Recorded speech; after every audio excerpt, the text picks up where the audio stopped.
নমস্কার, আমুদরিয়া নিউজে সকলকে স্বাগত। আমি বর্ণা। 2017 সাল থেকে 2024 সাল, প্রায় 7 বছর লেগে গেল আমাদের টলিউডের। দেরিতে হলেও হলিউডের অনেক মেয়েই মুখ খোলার সাহস দেখাচ্ছেন। একের পর এক অভিনেত্রী বলে উঠছেন তাদের সঙ্গে কবে, কিভাবে, কোথায় হেনস্থার ঘটনা ঘটেছে। কেউ অভিনয় শেখানোর অছিলায়, কেউ বা দৃশ্য বুঝিয়ে দেওয়ার ছলে গায়ে হাত দিয়েছেন, কখনো কুপ্রস্তাব দিয়ে সাড়া না পেয়ে হুমকি দিয়েছেন, এমন কত কি। হাতে গরম উদাহরণ হলো সর্বশেষ অভিযুক্ত অরিন্দম শীল। অরিন্দম বাবুর সাহস বলিহারি। তিনি আবার বলেছেন, আমি দৃশ্যটি শেখাতে গিয়ে হয়তো গালে ছোঁয়া লেগে গেছিল, এমন আর হবে না, ইত্যাদি ইত্যাদি। পুলিশ এখন কবে মামলা করে সেটাই দেখার বিষয়। সত্যপ্রণোদিত মামলা হবে কি ভগবানই জানে। আসুন আপনাদের 2017 সালের কথা কেন বললাম সেটা স্পষ্ট করে দিই। হলিউড থেকে 2017 সালে #MeToo আন্দোলন শুরু হয়, যা কিনা আমেরিকা, ইউরোপ, এশিয়া, আফ্রিকা সহ পৃথিবীর প্রায় সব দেশে ছাপ ফেলে। সেখানে এক অভিনেত্রী নামজাদা প্রযোজকের বিরুদ্ধে যৌন হেনস্থার অভিযোগ তোলেন।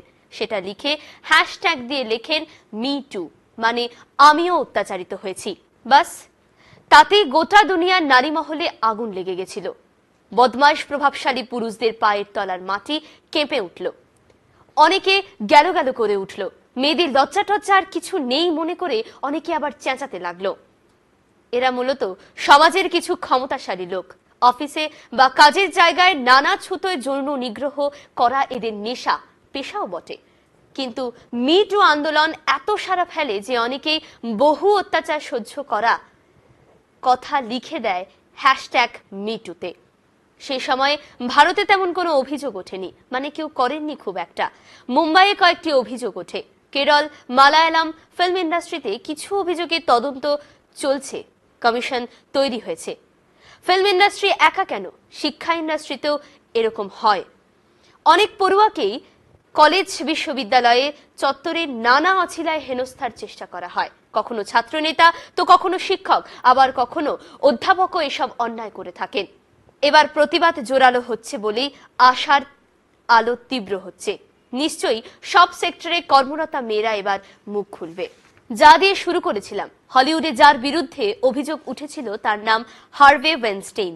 তার বিরুদ্ধে প্রথম MeTooতে লিখে যৌন হেনস্থার অভিযোগ ওঠে 2017 সালে। হলিউডের জনপ্রিয় নায়িকা সহ প্রায় 40 জন নারী হার্ভে ওয়েনস্টেইনের বিরুদ্ধে মুখ খুলেছেন। এদের মধ্যে আছেন অ্যাঞ্জেলিনা জোলি, গিথেন Paltrow, Ashley Judd, Cara Delevingne, Kate Beckinsale, Lea Seydoux, Heather Graham, Lupita Nyong'o, এমনকি ভারতীয় তারকা ঐশ্বর্য রায় বচ্চনও রয়েছেন। এই ঘটনার পরেই হার্ভে প্রচুর চেষ্টা করেন নজর ঘোরানোর। করবেনই বা কেন, উনি তো যে সে লোক নন। মনে রাখতে হবে, হার্ভে ওয়েনস্টেইন প্রযোজিত সিনেমা এখন পর্যন্ত মোট 300টি অস্কারে মনোনীত হয়েছে, যার মধ্যে পুরস্কার জিতেছে 81টি। তো হার্ভে এত নায়িকাদের অভিযোগের মুখে পড়ে বলেন না, মানে ভুল হয়েছে, অতীতের ভুল শুধরে নিজেকে পাল্টাবো। কিন্তু আমেরিকার কোর্ট এসব পাত্তা দেয়নি। হার্ভে কিন্তু যৌন অত্যাচারের দায়ে জেলেই গিয়েছেন। আমাদের দেশে এসব ঘটনা ধামাচাপা পড়ে যাবে বলে মনে হয় না। এখন প্রতিবাদী কণ্ঠস্বর অনেক অনেক জোরালো হয়ে গিয়েছে, কাজেই ভয় পাওয়ার কিছু নেই। মনে রাখবেন, সমাজে যেমন অরিন্দম শীলও রয়েছে, ঠিক তেমনি ভাবেই সমাজে অনেক প্রগতিশীলেরাও রয়েছে। আজ এই পর্যন্তই, ফিরবো আবার অন্য কোনো খবরে। ধন্যবাদ।